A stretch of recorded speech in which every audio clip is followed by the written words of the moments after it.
একদম অল্প সময়ে ঝামেলা ছাড়াই কিছু বানিয়ে খেতে ইচ্ছে করলে একবার এই রেসিপিটা বানিয়ে দেখুন, যেটা হবে একটু চটপটা।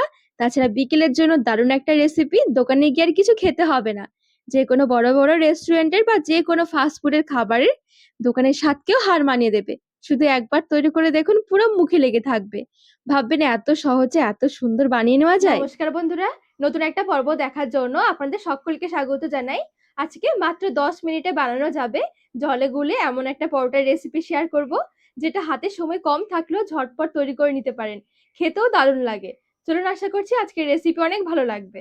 সবার প্রথমে এদিকে একটা বাটি নিয়েছি, 1 কাপ নিয়েছি ময়দা। ময়দার পরিবর্তে আটাও নিতে পারবেন, বা আটা ময়দা দুটো মিশিয়েও বানাতে পারবেন। 1 কাপ দিয়ে দিচ্ছি জল। লবণ নিয়েছি সামান্য, সামান্য গোলমরিচ গুঁড়ো, একটা ডিম ফাটিয়ে দিয়ে দিচ্ছি।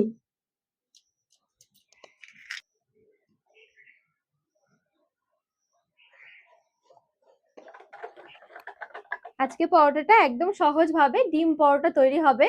যারা ডিম খেতে পছন্দ করেন একবার অবশ্যই কিন্তু এই পরোটা বানিয়ে দেখতে পারেন। খেতে দারুণ লাগবে। সবকিছু সুন্দরভাবে আমি একটা হুইক্সের সাহায্যে মিশিয়ে নিয়েছি। এই মিশ্রণটা একটু পাতলা করে বানাতে হবে, আর আমার এখানে মিশ্রণটা একটু ঘন মনে হচ্ছে। মোটামুটি এখানে আরো 1/2 কাপের মতন জল দিয়ে দিচ্ছি।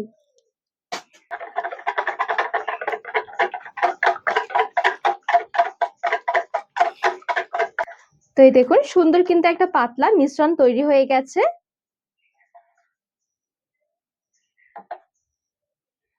এবারে ঢাকা দিয়ে একটু সাইডে সরিয়ে রাখছি। নিয়েছি কাঁচা লঙ্কা, ধনেপাতা, টমেটো, পেঁয়াজ আর এখানে একটা ক্যাপসিকাম। অল্প অল্প করে নিয়ে এগুলো একটু মিহি করে কুচিয়ে নেব।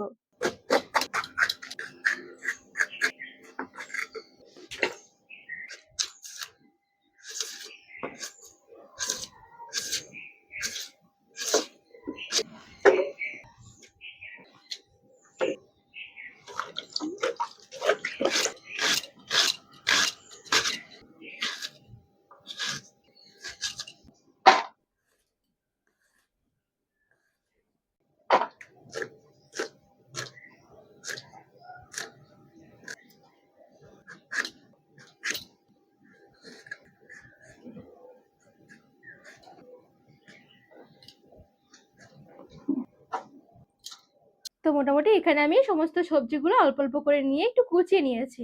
এখানে আপনারা যে কোনো সবজি দিতে পারবেন, তবে যে সবজিগুলো খুব তাড়াতাড়ি করে নরম হয়ে যায় সেইগুলোই দিতে হবে। সামান্য একটু লবণ, গোলমরিচ গুঁড়ো, সামান্য চিলি ফ্লেক্স, একটু ভালো করে মিশিয়ে নেব।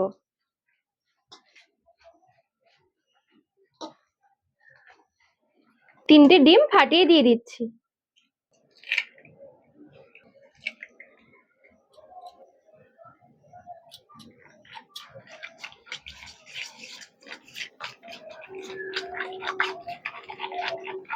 কাঁটা চামচের সাহায্যে সবকিছু ভালো করে একসাথে মিশিয়ে নিয়েছি।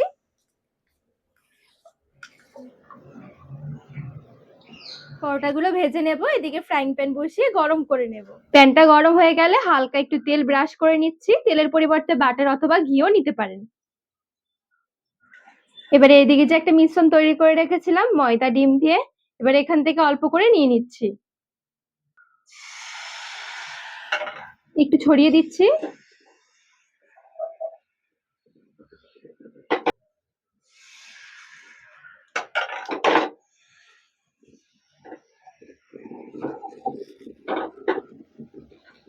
জাস্ট কয়েক সেকেন্ড অপেক্ষা করব, দেখবেন সুন্দরভাবে উপরে শুকিয়ে আসবে, সাইড থেকেও ছেড়ে যাবে।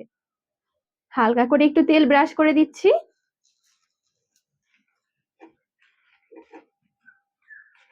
এদিক থেকে ডিমের মিশ্রণটা সামান্য নিয়ে নিচ্ছি।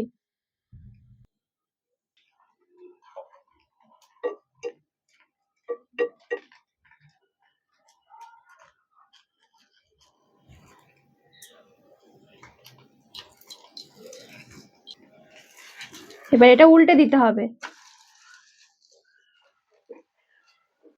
এইদিকেও সামান্য একটু ডিমের মিশ্রণ দিয়ে ভাবে করে ছড়িয়ে নেব।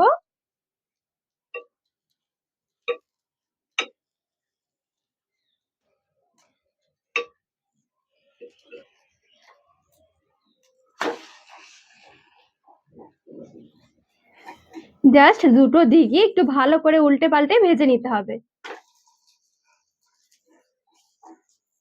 পরোটাগুলো হতে দেখবেন একদমই সময় লাগবে না।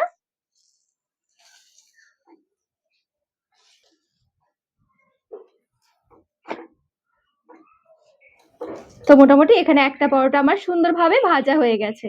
এই পরোটাগুলো ঠিক এরকম হবে। আর কতটা সফট হয়েছে দেখুন।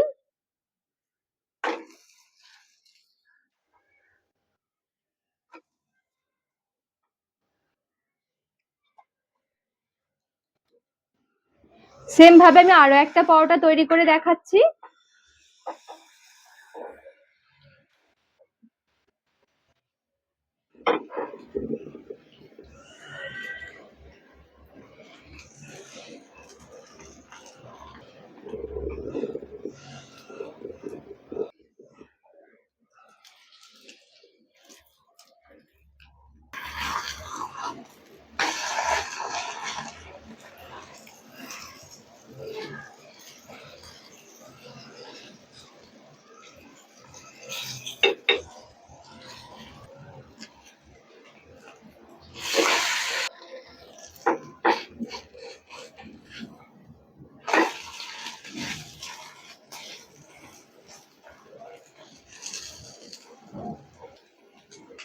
এই পরোটাটাও সুন্দরভাবে আমি দুটো দিকই ভেজে নিয়েছি।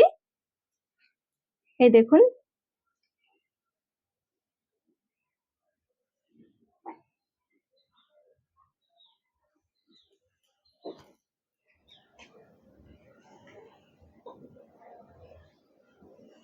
তো বাকিগুলো ঠিক আমি এভাবে করে ভেজে নেব।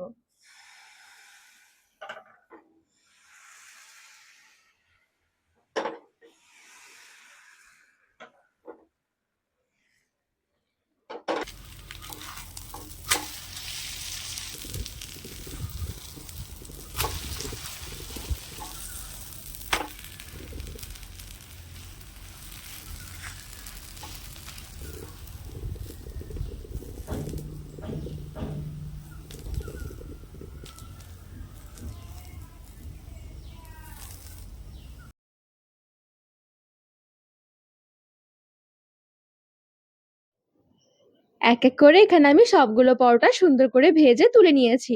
প্রত্যেকটা পরোটা দেখুন কতটা সুন্দর হয়েছে দেখতে। একটু ভিন্নভাবে কিছু সবজি দিয়ে এই পরোটাটা একবার হলেও বানিয়ে দেখবেন। বিশ্বাস করুন মুখ ফিরবে না খেতে খেতে। আর একটু অন্যভাবে খেতে চাইলে একটু এর ভেতরে শসা কুচি, গাজর কুচি, একটু সস দিয়ে মুড়িয়ে নেবেন। দেখবেন পুরো এগ রোলের মতন খেতে লাগবে। শুধু একবারই খেয়ে দেখুন, ভাবতেই পারবেন না যে এতটা ভালো লাগবে। তো বন্ধুরা, আজকে এই পরোটার রেসিপি আপনাদের কেমন লেগেছে অবশ্যই কমেন্ট করে জানাবেন। আর রেসিপি ভালো লাগলে চ্যানেলটিকে সাবস্ক্রাইব করে পাশে থাকার অনুরোধ রইল।